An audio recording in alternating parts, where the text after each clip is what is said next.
Hello everyone, welcome back to Chemistrication. So last class में हम chapter number 3 पढ़ रहे थे, दैट इज पीरियोडिक क्लासिफिकेशन, जिसमें हमने एक पहला टॉपिक कंप्लीट किया था, दैट इज आयनाइजेशन एंथैल्पी। आज वाली क्लास में हम जो टॉपिक लेने वाले हैं that is atomic and ionic radii.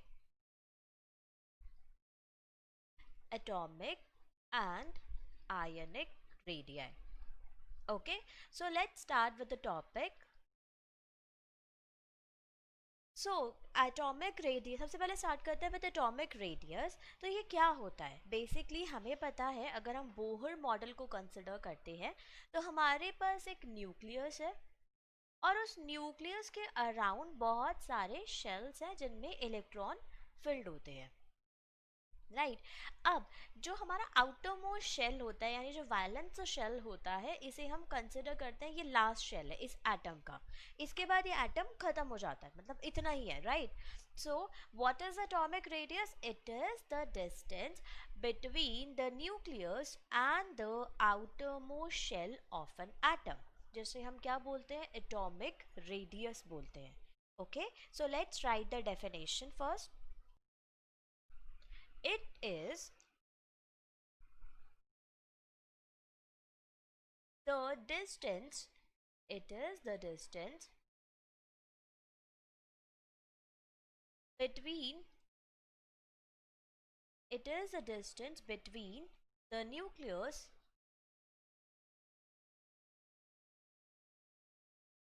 and outermost shell, outermost shell containing electrons. Okay, containing electrons. अब बात करते हैं कि हम एटॉमिक रेडियस को फाइंड आउट कैसे करते हैं। How do we find out the atomic radius? So हमारे पास जो पीरियोडिक टेबल है, इसके अंदर मेनली 3 टाइप्स ऑफ एटम्स हमें मिलते हैं, एलिमेंट्स हमें मिलते हैं, दैट आर मेटल्स। ठीक है, पीरियोडिक टेबल के अंदर हमें मेटल्स मिलते हैं, उसके साथ साथ कौन मिलता है? हमें नॉन मेटल मिलते हैं, एंड लास्टली हमें मिलते हैं noble gases. These 3 types of atoms are present, मतलब mainly, although there are metalloids also. Okay, तो हम मेन कंसिडर कर रहे हैं वो 3 होते हैं। अब जो मेटल्स होते हैं, इनमें जो 2 एटम्स है, इनके बीच का जो बॉन्ड होता है that is a metallic bond, metallic bond होता है।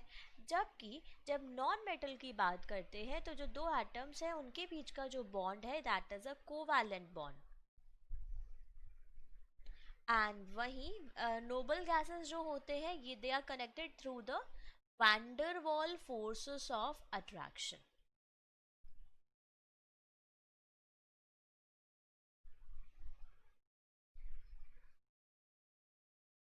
Okay, so now what we need to do is कि हम इन तीनों का एटॉमिक रेडियस कैसे निकालेंगे। तो उसके लिए हम क्या करते हैं, हमें क्या करना है, सिर्फ डिस्टेंस निकालना है न्यूक्लियस का from the outermost shell. So सबसे पहले बात करते हैं मेटल्स की।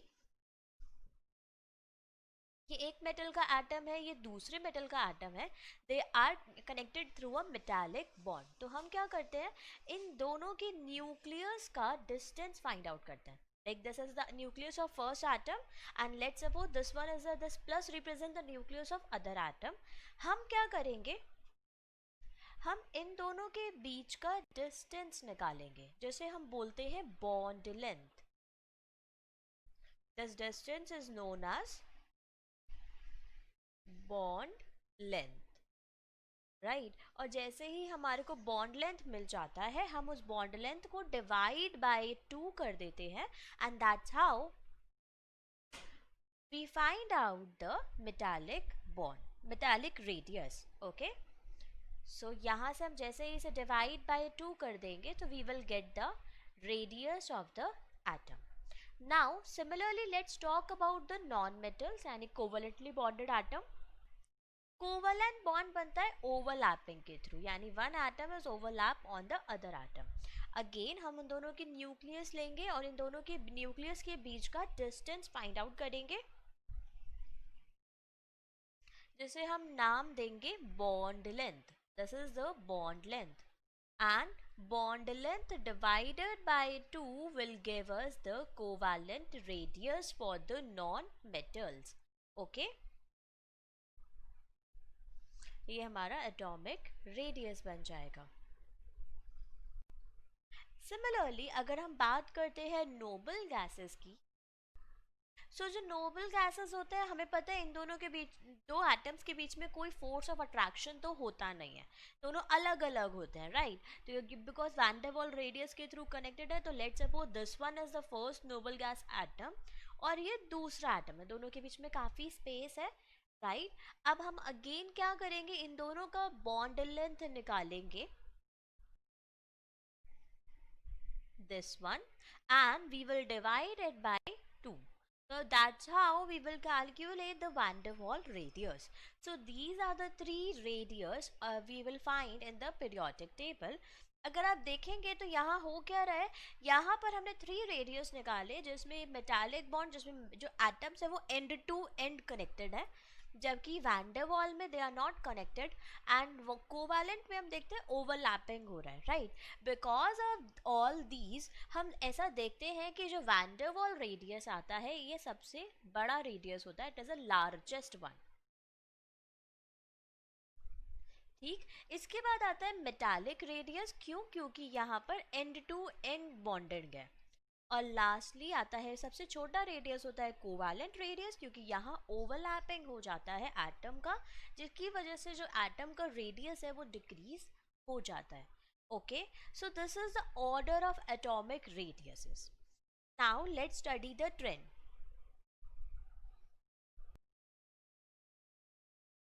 Right, periodic trends. सो पीरियोडिक ट्रेंड्स हम दो पढ़ते हैं, that is down the group and across the period. तो सबसे पहले बात कर लेते हैं डाउन द ग्रुप की. सो डाउन द ग्रुप हम जब लेते हैं, down the group,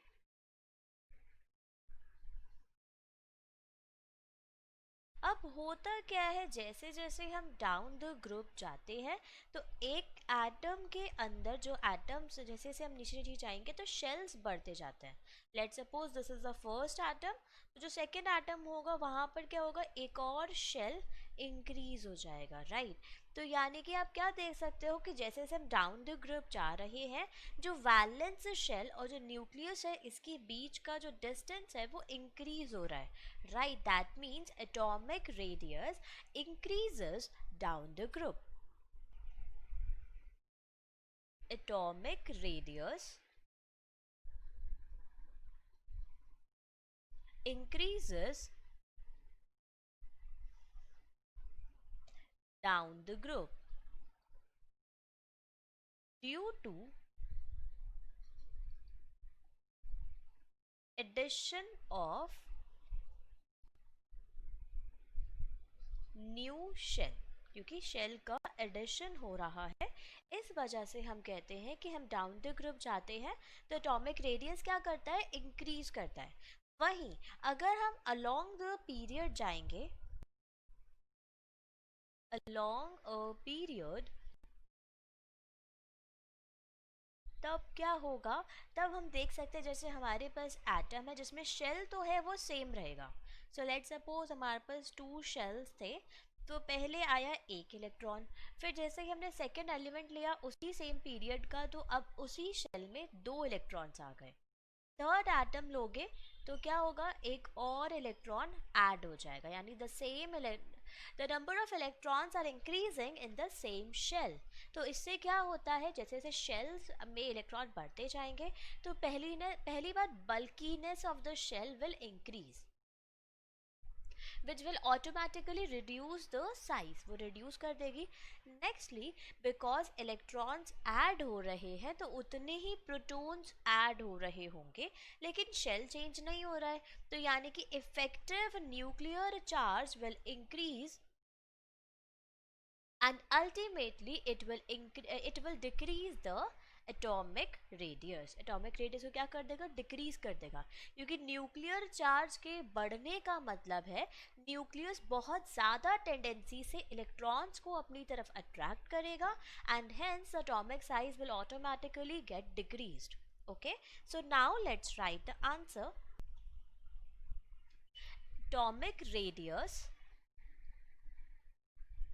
Atomic radius decreases down the group, decreases along the period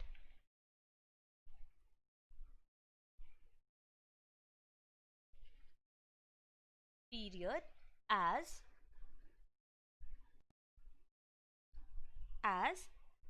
number of electrons in the same shell increases.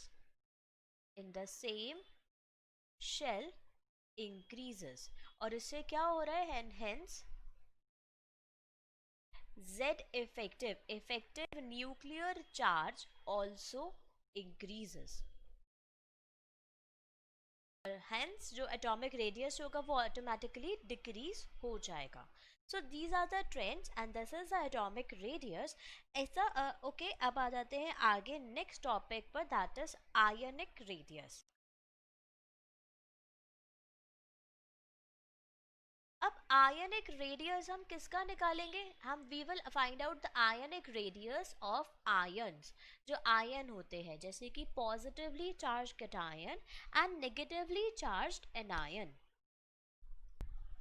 Now we know that कि जो nucleus है वो अपना एक इफेक्ट डालता है ऑन द इलेक्ट्रॉन्स, जैसे हम बोलते हैं इफेक्टिव न्यूक्लियर चार्ज. तो whenever we take an ion, तो उस आयन के अंदर न्यूक्लियस जहाँ तक अपना न्यूक्लियर चार्ज पहुँचा सकता है, यानी जहाँ तक हम न्यूक्लियर चार्ज का इफेक्ट महसूस या फील कर सकते हैं इन एन एटम, उसे हम बोलते हैं उसका ionic radius. Okay, so now let's write the definition first. It may be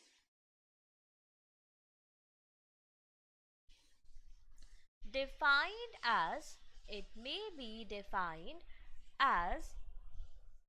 the effective distance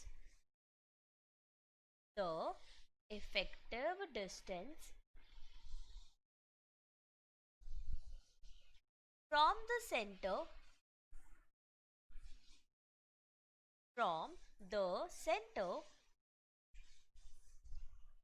of the nucleus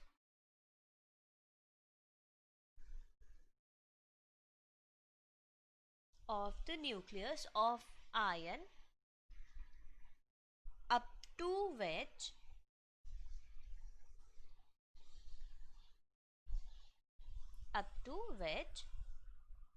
its influence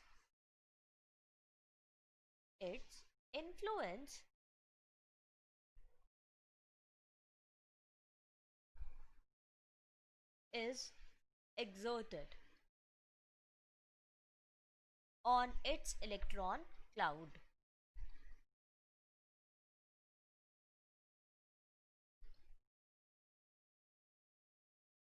तो ये आपका बन जाता है आयनिक रेडियस. अब आयनिक रेडियस जो होगा, हमारे पास जो आयन्स होते हैं ना वो दो तरीके के होते हैं. तो वो कौन कौन से आयन्स हैं हमारे पास, that are cation and an anion. Cation और एनायन में फर्क क्या होता है, कैटायन तब बनता है, cation are the positively charge species and anion are the negatively charge species. Cation कब फॉर्म होगा, जब भी कोई एटम इलेक्ट्रॉन लूज करेगा, एंड वही एनायन कब फॉर्म होता है, whenever an atom takes an electron. Okay, तो अब होता क्या है, जब भी हम कैटायन या एनायन की बात करते हैं तो इनका जो एटॉमिक रेडियस है या आयनिक रेडियस है वो एक डिफरेंटली वेरिएट करता है, चेंज हो जाता है. So let's study that. सबसे पहले बात करते हैं रेडियस ऑफ कैटायन की.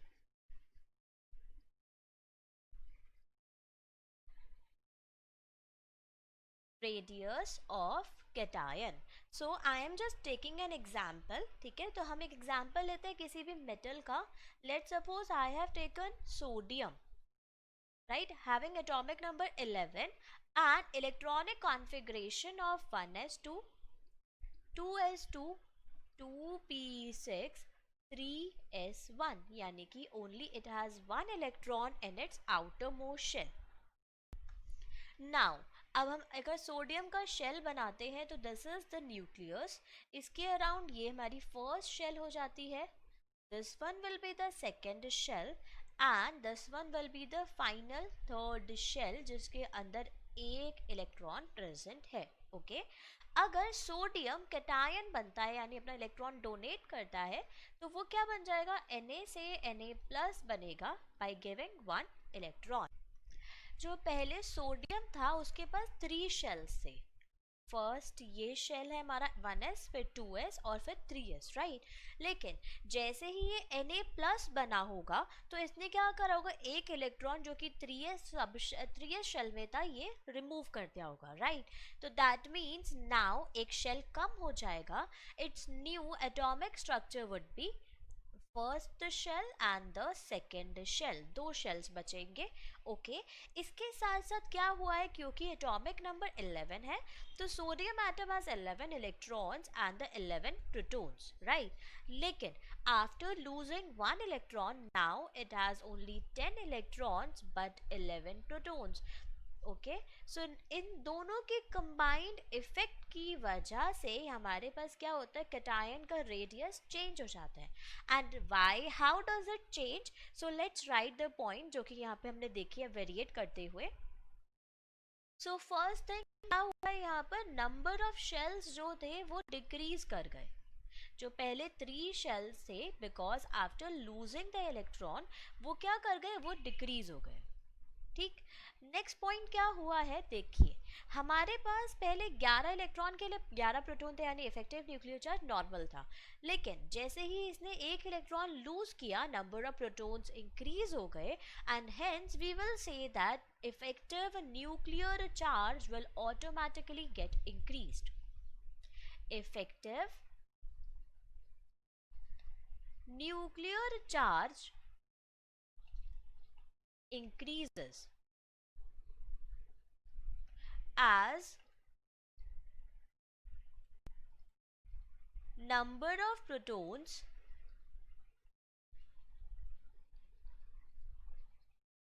per electron increases. पहले एक प्रोटॉन एक इलेक्ट्रॉन पर था, increases.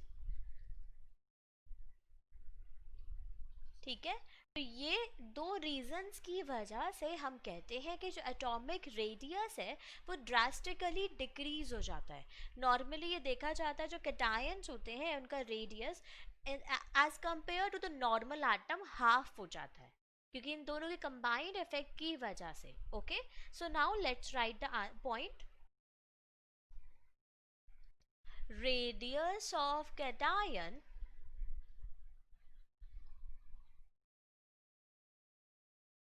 is always smaller than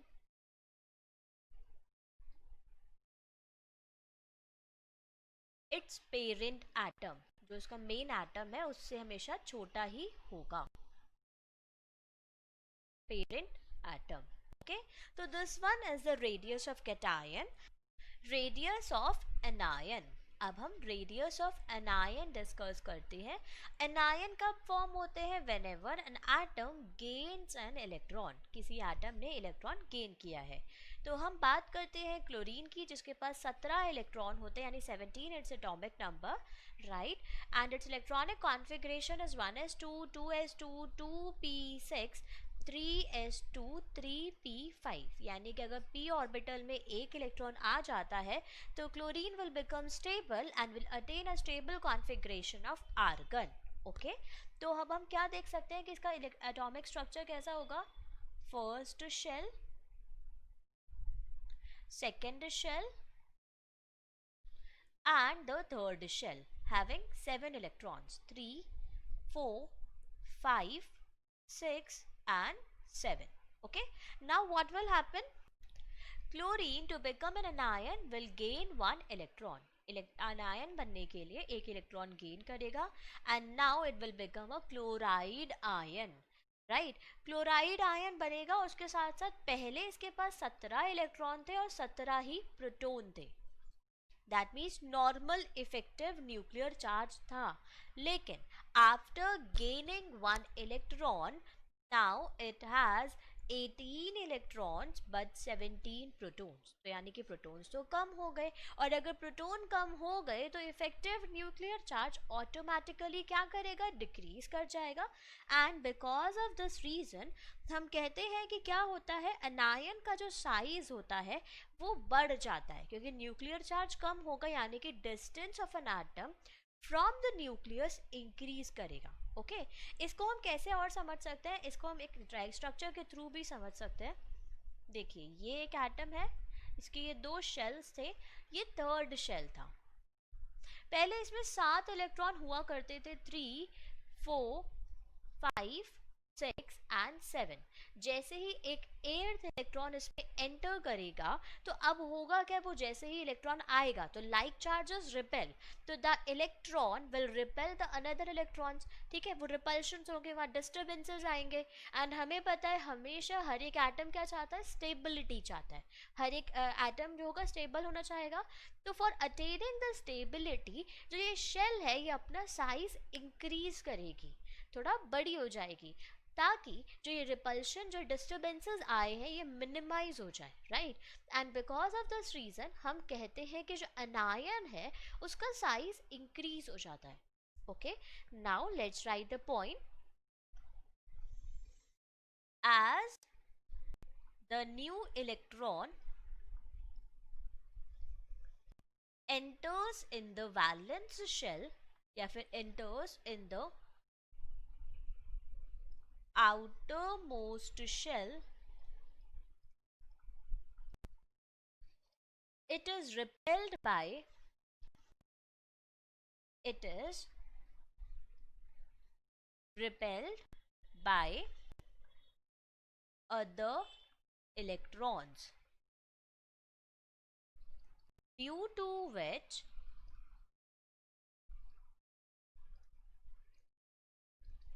disturbances in the atom disturbances in atom increases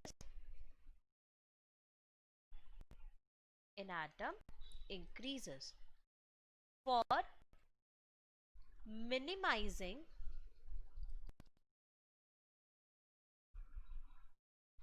the disturbance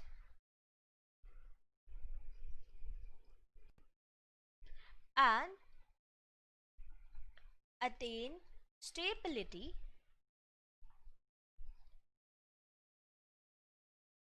shell increase its size। shells outer में शेल है वो अपना साइज क्या करेगी, इंक्रीज कर देगी, इंक्रीजेस इट्स साइज। ओके और बेसिकली इसे हम सिंपल भाषा में क्या कहते हैं कि जो इफेक्टिव न्यूक्लियर चार्ज है वो डिक्रीज हो जाता है, एंड बिकॉज ऑफ दैट जो एटॉमिक साइज है वो इंक्रीज हो जाता है। Okay so on combining all the 2 points हम ये कह सकते हैं कि जो कैटायन होता है उसका रेडियस उसके पेरेंट एटम से छोटा होता है, लेकिन एनायन का जो रेडियस है उसके पेरेंट एटम से बड़ा हो जाता है, इंक्रीज हो जाता है। यहाँ पर भी हम सेम ही वेरिएशन देखते हैं कि जो रेडियस है वो ऑलमोस्ट डबल हो जाता है। ओके सो बेस अब आगे आ जाते हैं, जब हमने इलेक्ट्रॉन कैटायन और एनायन को डिस्कस कर लिया तो हम आगे टॉपिक डिस्कस करते हैं, that is iso electronic species. Iso electronic species, iso का मतलब होता है कांस्टेंट, जो चीज़ कांस्टेंट हो जाए, चेंज ना करे, और इलेक्ट्रॉनिक यानी इलेक्ट्रॉन्स। तो ऐसे स्पीशीज जिनके पास सेम नंबर ऑफ इलेक्ट्रॉन्स होते हैं उसे हम बोलते हैं आइसो इलेक्ट्रॉनिक स्पीशीज। ओके तो लिखते हैं those elements those elements which have same number of electrons are known as isoelectronic species।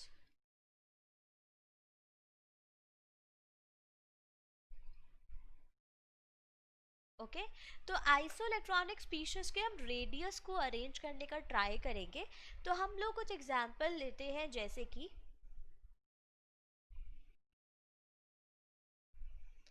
Nitrogen, oxygen, fluorine, sodium, magnesium and aluminium. अगर हम इनके स्टेबल आयन्स बनाते हैं तो वो क्या बनेंगे, सोडियम नाइट्रोजन का बनेगा N-3, क्योंकि नाइट्रोजन क्या करेगा, 3 इलेक्ट्रॉन गेन करेगा टू बिकम स्टेबल। वही ऑक्सीजन क्या करेगा, O2- 2 इलेक्ट्रॉन गेन करेगा। Fluorine will gain 1 electron, sodium will donate 1 electron, Na plus बनेगा, Mg 2 इलेक्ट्रॉन डोनेट करेगा तो Mg plus 2 बनेगा एंड Al plus 3 बन जाएगा। ओके नाउ अब हम क्या करते हैं, इन्हें अरेंज करने की कोशिश करते हैं अकॉर्डिंग टू देयर रेडियस। तो अगर मैं N-3 की बात करती हूँ तो नाइट्रोजन का एटॉमिक नंबर था 7, ऑक्सीजन का 8, फ्लोरीन का 9, सोडियम का 11, मैग्नीशियम का 12, एल्यूमिनियम का 13। After gaining 3 electrons, now nitrogen has 10 electrons in its shells. Atomic shells में 10 इलेक्ट्रॉन है। 8 इलेक्ट्रॉन ऑलरेडी थे, 2 गेन कर लिए। ऑक्सीजन के पास भी 10 इलेक्ट्रॉन है।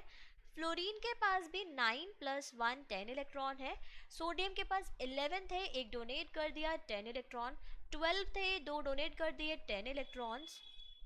एल्यूमिनियम 13 थे, 3 इलेक्ट्रॉन डोनेट कर दिए, अगेन 10।